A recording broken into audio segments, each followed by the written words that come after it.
Assalamualaikum warahmatullahi wabarakatuh. Perkenalkan, nama saya Mutirana Putri, NIM 101230054, mahasiswa dari Universitas Linggabuana PGRI Kota Sukabumi, Fakultas Sosial dan Ekonomi, Prodi Akuntansi, semester 3. Video ini dibuat dengan tujuan untuk menyelesaikan tugas akhir dari mata kuliah Perpajakan 1 dengan dosen pengampu Bapak Rijal Jailani SEMM dengan judul materi Memahami Pajak Penghasilan Pasal 21. Ini dia pemaparan video presentasinya.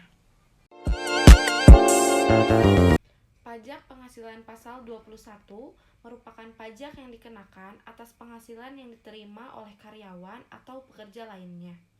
Nah, teman-teman, seperti yang kita tahu, pajak merupakan kontribusi wajib kepada negara yang terutang, baik pribadi maupun badan, yang sifatnya memaksa. Nah, jenis penghasilan apa saja sih yang dikenakan pajak? Di antaranya itu ada gaji, ada upah, ada honorarium, ada tunjangan, ada pensiun, dan lain-lain yang dapat menambah kekayaan. Tujuan diadainnya pajak itu apa sih? Untuk menghimpun dana yang digunakan untuk pembangunan dan kesejahteraan masyarakat atau salah satu sumber penghasilan negara. Perhitungan pajak penghasilan pasal 21 untuk karyawan tetap dihitung berdasarkan PKP atau penghasilan kena pajak. Jadi bukan semata-mata dihitung dari penghasilan bruto karyawan. Ada tunjangan, ada premi, ada potongan. Tunjangan yang diterima oleh karyawan seperti tunjangan kesehatan, tunjangan perumahan, dan lain-lain. Tunjangan akan dihitung sebagai bagian dari penghasilan bruto, namun ada beberapa tunjangan yang tidak masuk ke dalam penghasilan bruto, contohnya seperti tunjangan natura. Premi yang dibayarkan oleh perusahaan akan karyawan seperti premi jaminan kecelakaan atau jaminan kematian tidak dimasukkan ke dalam perhitungan. Yang dimasukkan ke dalam perhitungan itu adalah premi asuransi. Potongan seperti iuran jaminan hari tua, iuran jaminan pensiun yang dibayarkan oleh karyawan akan mengurangi penghasilan bruto untuk mendapatkan penghasilan neto. Komponen-komponen tersebut mempengaruhi perhitungan pajak penghasilan pasal 21 untuk karyawan tetap. Pajak dihitung dari penghasilan bruto setelah mempertimbangkan tunjangan, premi, dan potongan yang relevan. Nah, sekarang kita masuk ke cara menghitung pajak penghasilan pasal 21. Perhitungan pajak penghasilan pasal 21 untuk karyawan tetap dihitung berdasarkan rumus yang sudah ditetapkan dengan mempertimbangkan faktor seperti PTKP, penghasilan tidak kena pajak, PKP, penghasilan kena pajak, dan tarif pajak progresif. Lalu di sini juga kita ada penghasilan bruto. Penghasilan bruto adalah total pendapatan sebelum dikurangi potongan seperti iuran JHT, BPJS, dan biaya jabatan agar menghasilkan penghasilan neto. Lalu di sini juga kita ada penghasilan neto. Penghasilan neto didapat dari penghasilan bruto dikurangi potongan. Lalu kita juga ada PKP. PKP adalah penghasilan kena pajak, adalah penghasilan neto dikurangi PTKP, penghasilan tidak kena pajak.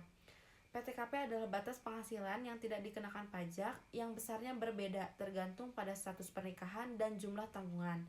Paling banyak 3 orang per keluarga. Lalu di sini juga kita ada PPh pasal 21 terutang. Dihitung dari PKP dikali tarif pajak. Tarif pajak biasanya dilihat dari besarnya penghasilan. Maka semakin tinggi penghasilan, semakin tinggi juga tarif pajaknya. Nah, contoh perhitungan pajak penghasilan pasal 21 untuk karyawan tetap per 1 bulan. Gaji pokok dan tunjangan 10 juta, iuran JHT dan BPJS 5 juta. Belum menikah dan tidak punya tunjangan.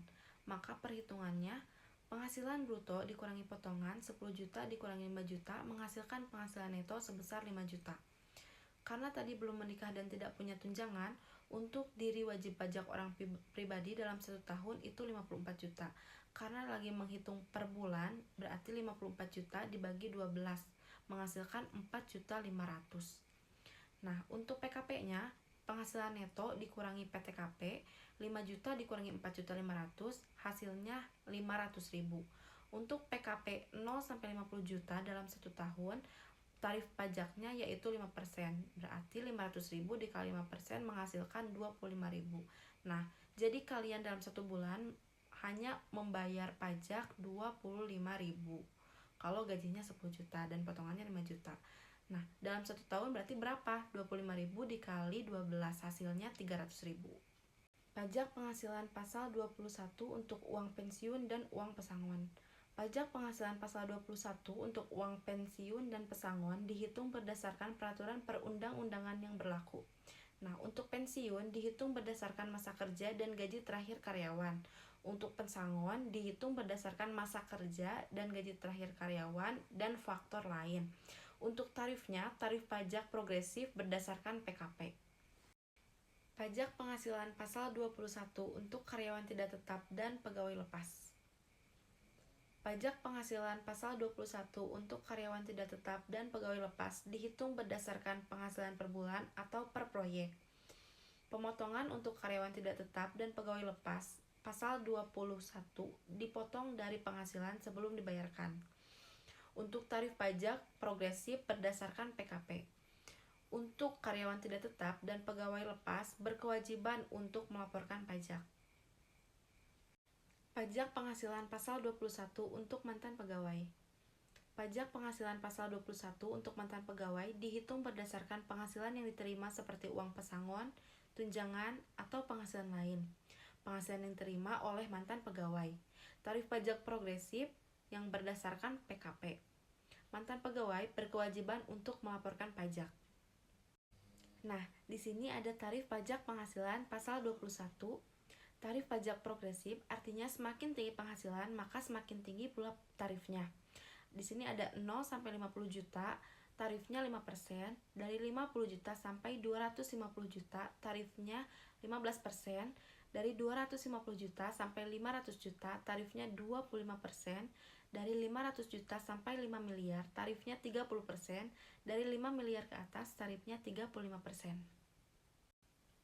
Kesimpulan dan saran. Pajak penghasilan pasal 21 merupakan pajak penting yang perlu dipahami oleh semua karyawan. Pahami peraturan perundang-undangan mengenai pajak penghasilan pasal 21. Pelapor pajak tepat waktu dan benar. Konsultasi dengan ahli pajak jika diperlukan. Terima kasih.